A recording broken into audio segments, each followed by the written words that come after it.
Trump അദ്ദേഹത്തിൻ്റെ തനി സ്വഭാവം കാണിച്ചു. ലോകത്ത് എന്ത് നടന്നാലും അതിൻ്റെ ക്രെഡിറ്റ് അടിച്ചെടുക്കുക എന്നുള്ള ട്രംപിൻ്റെ ഒരു പഴയ സ്വഭാവമാണ്. നമ്മുടെ ബഷീറിൻ്റെ എട്ടുകാലി മമ്മൂഞ്ഞിനെ പോലെ മനക്കലെ പാർവതി ഗർഭിണിയെ അതിൻ്റെ ഉത്തരവാദിത്തം അതും നമ്മളാണെന്ന് ഏറ്റെടുക്കുന്ന ഒരു ട്രംപിൻ്റെ ഏറ്റവും മോശപ്പെട്ടൊരു മുഖമാണ് കണ്ടത്. ട്രംപിനെ നമ്മൾ എക്കാലത്തും പിന്തുണയ്ക്കുന്ന ഒരാളാണ്. അദ്ദേഹത്തിൻ്റെ സ്വഭാവ വൈകൃതങ്ങളെ മാറ്റി നിർത്തിയാൽ ഇപ്പോൾ ഇന്ത്യയുടെ പ്രഖ്യാപിത നയമാണ് ഇന്ത്യയും പാകിസ്ഥാനും തമ്മിലുള്ള, അല്ലെങ്കിൽ കാശ്മീറാണല്ലോ ഇതിൻ്റെ ബേസ് സംബന്ധിച്ച ഒരു തർക്കത്തിൽ മൂന്നാം കക്ഷി ഇല്ല എന്നുള്ളത്. മൂന്നാം കക്ഷി ഇല്ലാതെ പാകിസ്ഥാൻ്റെ director general of military operations ഇന്നലെ 3 മണിക്ക് ശേഷം ഇന്ത്യയുടെ DGMOയെ വിളിക്കുന്നു. ഇന്ത്യ അതിഭീകരമായ തിരിച്ചടി പാകിസ്ഥാൻ ഫത്താ മിസൈൽ ഇന്ത്യയിലേക്ക് പ്രയോഗിച്ചപ്പോൾ തിരിച്ച അതേ നാണയത്തിൽ പാകിസ്ഥാൻ്റെ വ്യോമതാവളങ്ങളെ ആകെ നമ്മൾ തവിടുപൊടിയാക്കി. അതേ തുടർന്നാണ് ഒരു യുദ്ധത്തിന് ഇനി മുന്നോട്ട് പോകാനുള്ള ബാല്യവും ആയുസ്സും തങ്ങൾക്കുണ്ടാവില്ല എന്ന് തിരിച്ചറിഞ്ഞ് Pakistan military operations director general നമ്മുടെ മിലിറ്ററി ഓപ്പറേഷൻസ് വിളിക്കുന്നത്. അത് പാകിസ്ഥാനും പറഞ്ഞിട്ടുണ്ട്, നമ്മളും പറഞ്ഞിട്ടുണ്ട്. ആദ്യം അവർ സമീപിക്കുന്നു, ഞങ്ങളിനി മുന്നോട്ട് പോകുന്നില്ല, ഒരു സീസ് ഫയറിനെ കുറിച്ച് സംസാരിക്കുന്നു. അയാള് ഇവിടെ 3:35 വിളിച്ചു. അതെ, DGMO വിളിച്ചു. അത് രണ്ട് രാജ്യങ്ങളും അംഗീകരിക്കുന്നുണ്ട്. അപ്പോൾ പാകിസ്ഥാൻ്റെ ഭാഗത്തു നിന്ന് ഇങ്ങോട്ടുണ്ടായ ഒരു വിളിയാണ്. അതിന് ട്രംപ് ചർച്ച നടത്തിയിട്ടൊന്നുമല്ല.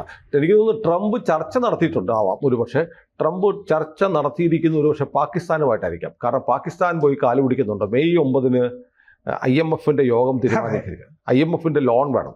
അപ്പോൾ നമ്മളെന്ത് ചെയ്തു, കോറം ഇല്ലാണ്ട് എല്ലാ രാജ്യത്തിൻ്റെയും എക്സിക്യൂട്ടീവ് ഡയറക്ടർമാരും പങ്കെടുത്ത് തീരുമാനമെടുത്താൽ മാത്രമേ ഈ ലോൺ കൊടുക്കാൻ പറ്റുള്ളൂ. നമ്മൾ കൃഷ്ണമൂർത്തി സുബ്രഹ്മണ്യത്തിനെ കാലാവധി തീരുന്നതിന് മുമ്പ് തന്നെ നമ്മൾ പിൻവലിച്ചു. അപ്പോൾ കോറമില്ലാത്ത സ്ഥിതി നമ്മൾ ഉണ്ടാക്കി. അതുകൊണ്ട് പാകിസ്ഥാന് ലോണില്ലാതെ മുന്നോട്ട് പോകാൻ, അരി വാങ്ങാൻ, ഗോതമ്പ് വാങ്ങാൻ നിവൃത്തിയില്ലാത്ത അവസ്ഥയിലായിരുന്നു പാകിസ്ഥാൻ. അതുകൊണ്ട് പാകിസ്ഥാൻ ട്രംപിനടുത്ത് കരഞ്ഞ് യാചിച്ചിട്ടുണ്ടാവാം. ഒരുപക്ഷെ അപ്പോൾ ട്രംപ് പറഞ്ഞിരിക്കാം, അങ്ങനെ ഉണ്ടെങ്കിൽ നിങ്ങൾ ഇന്ത്യയുമായിട്ടൊരു വെടിനിർത്തൽ നടത്തിയാൽ ലോൺ തരാമെന്ന്. ഒരു പക്ഷേ അറിയില്ല, ട്രംപ് പറഞ്ഞിട്ടുണ്ടാവും. അത് ട്രംപ് പറഞ്ഞിട്ടുണ്ട് പാകിസ്ഥാനോടാണ്, ഇന്ത്യയോടല്ല, അല്ലേ? ഏതാണ് എൻ്റെ നിരീക്ഷണം. അതെ, പക്ഷെ അതിന്റെ പിന്നിൽ വേറൊന്നുണ്ടല്ലോ, ഒരു ബ്ലേഡുകാരന്റെ മനസ്സാണ്. അതെ അതെ അതെ. കാരണം എന്താന്ന് വെച്ച് കഴിഞ്ഞാൽ IMF വായ്പ കൊടുത്തിട്ടുണ്ട്. അത് കൊടുത്ത് കഴിഞ്ഞ കൊല്ലം പോലെ അത് തുടങ്ങിയതാണ്. അപ്പോ ആ വായ്പ കൊടുത്തു കഴിഞ്ഞാൽ അതിന്റെ തിരിച്ചടവ് അങ്ങോട്ട് അമേരിക്കയിലേക്ക് വേണമല്ലോ. ഇത് വാഷിങ്ടണാണ് തീരുമാനിക്കുന്നത്. അമേരിക്കൻ സർക്കാരിന്റെ തീരുമാനമുണ്ട്, IMF കൊടുക്കണം, അവിടെ തന്നെ കുറെ കാര്യങ്ങൾ മുടക്കണം, ആയുധം അവിടെ നിന്ന് മേടിക്കുമ്പോൾ കുറെ പൈസ അങ്ങോട്ട് തന്നെ തിരിച്ചു ചെല്ലുകയും ചെയ്യും. അപ്പോൾ ഈ പാകിസ്ഥാനെ നമ്മൾ മൊത്തത്തിൽ അടിച്ചിട്ട് കഴിഞ്ഞാൽ എവിടുന്ന് ഈ IMFന്റെ തിരിച്ചടവ് കിട്ടും? കാശ് എവിടുന്ന് കിട്ടും? ആ ഒരു മനസ്സും കൂടി അതിന്റെ പിന്നിലില്ലേ എന്നാൽ. കാരണം എന്താണെന്ന് വെച്ചാൽ ഈ വെടിനിർത്തൽ ചർച്ചയുടെ പിന്നിലൊക്കെ ഈ IMF താല്പര്യം അമേരിക്കയ്ക്ക് ഉണ്ടായിരുന്നു എന്ന് റിപ്പോർട്ടുകളിൽ കാണുന്നുണ്ട്. കാരണം വെള്ളിയാഴ്ച ഈ അടുത്ത ഗഡു 1 ബില്യൺ നേരത്തെ കൊടുത്തിട്ടുണ്ട്, 7 ബില്യൺ അനുവദിച്ചതിൽ വെള്ളിയാഴ്ച 2.3 ബില്യൺ 2.3 ബില്യൺ അനുവദിച്ചു. എത്ര കോടി രൂപ വരും? 2.3 ബില്യൺ എന്ന് പറഞ്ഞു കഴിഞ്ഞാൽ 19,647 കോടി രൂപ. 20,000 കോടി രൂപ. 20,000 കോടി. ഇത്രയ്ക്ക് കാശൊന്നും പാകിസ്ഥാൻ ഇല്ലേ? ഒരു പൈസ ഇല്ല അതിൻ്റെ അകത്ത്. അത് പറയുന്നുണ്ടായിരുന്നു, യുദ്ധത്തിന് മുമ്പ് അവിടെ നീക്കി മറ്റേ അവിടുത്തെ റിസർവ് ബാങ്കിൽ ഉണ്ടായിരുന്നത് $18. ഏട്ടാ, ഓണം വരുമ്പോൾ നമ്മുടെ മലയാളി കള്ളു കുടിച്ച് മൂത്രം ഒഴിച്ച് കഴിയുന്ന കാശ് ഇതിന്റെ പകുതി വരുമോ? ഇത് വേറൊരാള് ഈ നാഷണൽ ചാനലിലെ ചർച്ചയിൽ പറയുന്നുണ്ടായിരുന്നു, അദ്ദേഹത്തിന്റെ മകള് മറ്റേ ബാങ്കിൽ ചെന്ന് ചോദിച്ചു കഴിഞ്ഞപ്പോൾ $50 ഒരു ദിവസം തരാൻ പറ്റുള്ളൂ എന്ന് ഞങ്ങൾ തീരുമാനിച്ചിട്ടുണ്ടെന്ന്. യുദ്ധകാലത്ത് ഇന്ത്യയിൽ ഇങ്ങനെയൊന്നും ഒരു നിയന്ത്രണം ഉണ്ടായിരുന്നില്ല, അവിടെ ഇങ്ങനത്തെ നിയന്ത്രണങ്ങളും ഒക്കെ ഉണ്ടായിരുന്നു. കാരണം വിദേശ നാണ്യ കരുതൽ ശേഖരം എന്നൊക്കെ പറഞ്ഞു കഴിഞ്ഞാൽ ആകെ പാപ്പരായി നിൽക്കുന്ന അവസ്ഥയിലാണ്. അപ്പം ഇതിൻ്റെ അകത്ത് 2.3 ബില്യൺ വെള്ളിയാഴ്ച അനുവദിച്ചു.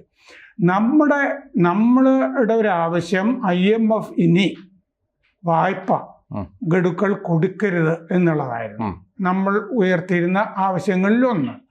കാരണം എന്താണെന്ന് വെച്ച് കഴിഞ്ഞാൽ IMF കൊടുക്കുന്ന പണം ഇവർ ഭീകരതയിലേക്ക് വഴിതിരിച്ചു വിടുന്നു എന്നുള്ളതായിരുന്നു നമ്മുടെ വാദം. പക്ഷേ അമേരിക്ക നമ്മുടെ വാദം എടുത്തിട്ടില്ല. അതാണ് ഞാൻ ഈ ബ്ലേഡുകാരൻ്റെ മനസ്സ് എന്ന് പറഞ്ഞത്. കൊടുത്തു തുടങ്ങിയല്ലോ, കൊടുത്തു തുടങ്ങിയത് 8 മാസം കഴിഞ്ഞിട്ടായിരുന്നു.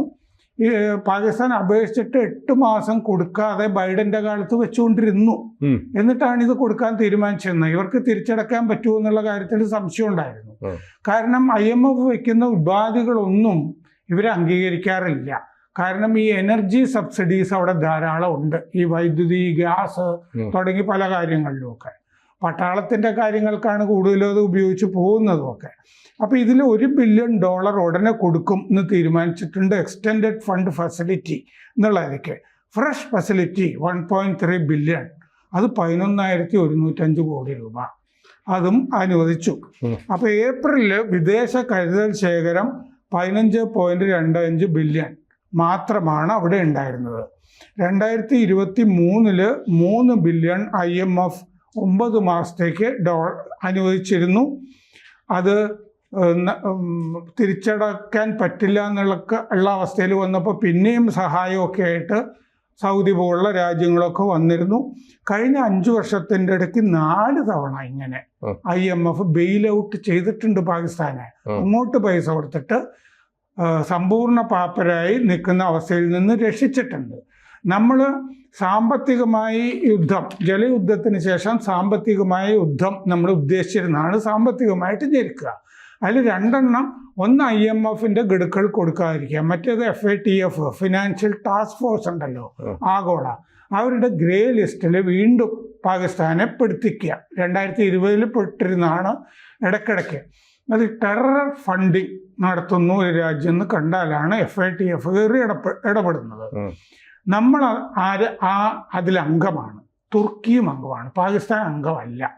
കഴിഞ്ഞ തവണ 2020 ഈ ഗ്രേ ലിസ്റ്റിൽ പെടുത്തുമ്പോൾ തുർക്കി മാത്രമാണ് അതിനെ എതിർത്തത്, പാകിസ്ഥാനെ ഈ ലിസ്റ്റിൽ പെടുത്തുമ്പോൾ. അപ്പോൾ അതാണ് നമ്മുടെ അടുത്ത ആവശ്യങ്ങളിലൊന്ന്, ഗ്രേ ലിസ്റ്റിൽ ഇതിൽ പെടുത്തണം എന്നുള്ളതാണ്. പക്ഷെ IMFന്റെ കാര്യത്തിൽ അമേരിക്ക നമ്മുടെ കൂടെ നിന്നില്ല. അതിപ്പോൾ നേരത്തെ സാറ് പറഞ്ഞ പോലെ ഷൈലോക്കിന്റെ ബുദ്ധിയാണ്. എങ്ങനെയും ഇവന്റെ കാശ് ഇവന് കൊടുത്തിട്ട് ഇവനെ കടക്കണിയിൽ വീഴ്ത്തുക എന്നുള്ളതാണ്. അല്ലാതെ പാകിസ്ഥാന് നമ്മളിത്ര ഖേദിക്കേണ്ട കാര്യമൊന്നുമില്ലല്ലോ. IMF പാകിസ്ഥാന് പൈസ വെറുതെ കൊടുത്തതല്ല, പലിശയ്ക്ക് കൊടുത്തിരിക്കുന്നതാണ്. പലിശയ്ക്ക് കൊടുക്കുകയാണ്. പിന്നെ കണ്ടീഷൻസും ഉണ്ട്. അപ്പോൾ അതുകൊണ്ട് പാകിസ്ഥാൻ IMF കാശ് കൊടുത്ത് നിലവിളിക്കേണ്ട കാര്യമില്ല. ആ കണ്ടീഷന്റെ ഭാഗമായിട്ട് ഉള്ള ഒരു കാര്യം ഈ വൃത്തികേട് ചെയ്യരുത് എന്നുള്ളതാണ്. അതെ, ആ ഭീഷണിയും കൂടി ട്രംപ് പ്രയോഗിച്ചിട്ടുണ്ടാകാം. ഭീകരതയും അങ്ങനത്തെ കാര്യങ്ങളും ഒന്നും അതുണ്ടാവാം. പക്ഷെ ഞാൻ പറയുന്നത് IMF കാശ് കൊടുത്തെങ്കിൽ നമ്മൾ ഇന്ത്യയിൽ ഇരുന്ന് വിയർക്കേണ്ട കാര്യമൊന്നുമില്ല. കാരണം പാകിസ്ഥാനെ വീണ്ടും കടക്കണിയിൽ പെടുത്തുകയാണത്. അത് ചൈനയും അതെ. ഈ 2 രാജ്യങ്ങളും കൂടെ വരിഞ്ഞു മുറുകയാണ്. അപ്പോൾ പരമാവധി ലോൺ കൊടുക്കട്ടെ. ആ ലോൺ തിരിച്ചടയ്ക്കാൻ പറ്റാതെ ഇവൻ മുടിഞ്ഞ് പണ്ടാറടങ്ങട്ടെ എന്ന് നമ്മൾ പ്രാർത്ഥിക്കുകയാണ് വേണ്ടത്. കാരണം IMFന് കൊടുത്തു കഴിഞ്ഞാൽ അവർക്കത് ഈടാക്കാൻ അറിയാം, കുത്തിപ്പിടിച്ച് കൊണ്ടുപോകും. പക്ഷെ ഈ പാകിസ്ഥാൻ പറഞ്ഞതിൻ്റെ കൂട്ടത്തിൽ ഞങ്ങൾ രാത്രി മുഴുവൻ ഇരുന്ന് ചർച്ച ചെയ്താണ് ഇത് മുഴുവൻ ഉണ്ടാക്കിയതെന്ന് director general of military operations വിളിച്ച് 2 മണിക്കൂർ കഴിഞ്ഞിട്ടാണ് ട്രംപ് പറയുന്നത്. അതെ, അതിൻ്റെ കൂടെ മാർക്കോ റൂബിയോ പറഞ്ഞ എന്താണെന്ന് വെച്ച് കഴിഞ്ഞാൽ ഒരു നിഷ്പക്ഷ രാജ്യത്ത് വെച്ച് ചർച്ച ചെയ്യാൻ സമ്മതിച്ചിട്ടുണ്ട് എന്ന് അയാളൊരു വാചകം പറഞ്ഞു. അത് അസംബന്ധമാണ്. നമ്മൾ ലോകത്തൊരിടത്തും പോയി ചർച്ചയ്ക്കുമില്ല, ഇതേക്കുറിച്ച് ഇനി ചർച്ചയില്ല എന്നും നമ്മൾ പറഞ്ഞിട്ടുണ്ട്.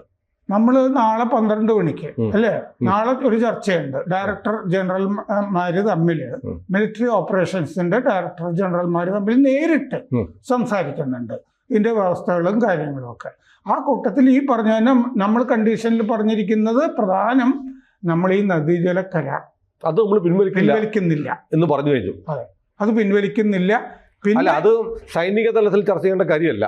അത് വേണമെങ്കിൽ പാകിസ്ഥാൻ ഇവിടെ വരട്ടെ. അത് ഈ ഡയറക്ടർ ജനറലുമായിട്ട് മിണ്ടുന്ന കാര്യമില്ല. അത് ഗവൺമെന്റ് ടു ഗവൺമെന്റ് കരാറാണ്. സൈന്യത്തിന് റോളൊന്നുമില്ല. പിന്നെ ഇന്നലെ വെടിനിർത്തൽ ലംഘിച്ചു എന്ന് കണ്ടപ്പോൾ തന്നെ നമ്മൾ പത്രസമ്മേളനം രാത്രി നടത്തി പറഞ്ഞിട്ടുണ്ട്. ഇത് ഇനി ഏത് ഭീകരപ്രവർത്തനവും ആക്ട് ഓഫ് വാർ ആയിട്ട് കരുതുന്നും പറഞ്ഞിട്ടുണ്ട്. അപ്പോൾ ഇതോടുകൂടി അമേരിക്ക ഇടപെട്ടിട്ട് ചെയ്ത കാര്യമൊന്നും ആണെന്ന് അമേരിക്ക പറയേണ്ട കാര്യമില്ല. IMFന്റെ കാര്യത്തിൽ ട്രംപ് പറഞ്ഞിട്ടുണ്ടാകാം. അല്ല, നമുക്കപ്പോൾ ട്രംപ് ഈ പറയുന്ന പോലെ ഇന്ത്യയുടെ ഒരു സുഹൃത്ത് അല്ലെങ്കിൽ നരേന്ദ്രമോദിയുടെ സുഹൃത്തെന്ന് അറിയപ്പെടുന്ന ട്രംപ്, അങ്ങനെ ഈ യുദ്ധത്തിന്റെ കാര്യത്തിൽ പോലും ഇത് ഞങ്ങളുടെ വിഷയമല്ല, അവരായിട്ട് ബിസിനസ് എന്ന് പറഞ്ഞ് മാത്രമല്ല ഭീകരവാദത്തിനെതിരെ പോരാടാൻ ഇന്ത്യക്ക് അവകാശമുണ്ടെന്നും ട്രംപും വനീസും പറഞ്ഞു. ഒക്കെ ചെയ്തു. പരോക്ഷമായി നമ്മളെ സഹായിക്കുന്ന, നമുക്ക് അനുകൂലമായ നിലപാട് തന്നെയായിരുന്നു. പക്ഷേ ആകെ മൊത്തം ടോട്ടൽ എടുക്കുമ്പോൾ ട്രംപ് ഇക്കാര്യത്തിൽ ഒരു ഇന്ത്യ ഫേവർ സ്റ്റാൻഡ് എടുത്തിട്ടുണ്ടോ? ഇല്ല. ഇന്ത്യക്ക് അനുകൂലമായിട്ടുള്ള നിലപാടെടുത്തതായിട്ട് ഒരു കാരണവശാലും. പാകിസ്ഥാൻ അനുകൂലമായിട്ടുമല്ല. പാകിസ്ഥാൻ അനുകൂലമായിട്ടല്ല. അത് എന്താന്ന് വെച്ചാൽ ആ അഫ്ഗാനിസ്ഥാനിൽ നിന്ന് പോയ ശേഷം പാകിസ്ഥാന്റെ കൂടെ അല്ലല്ലോ.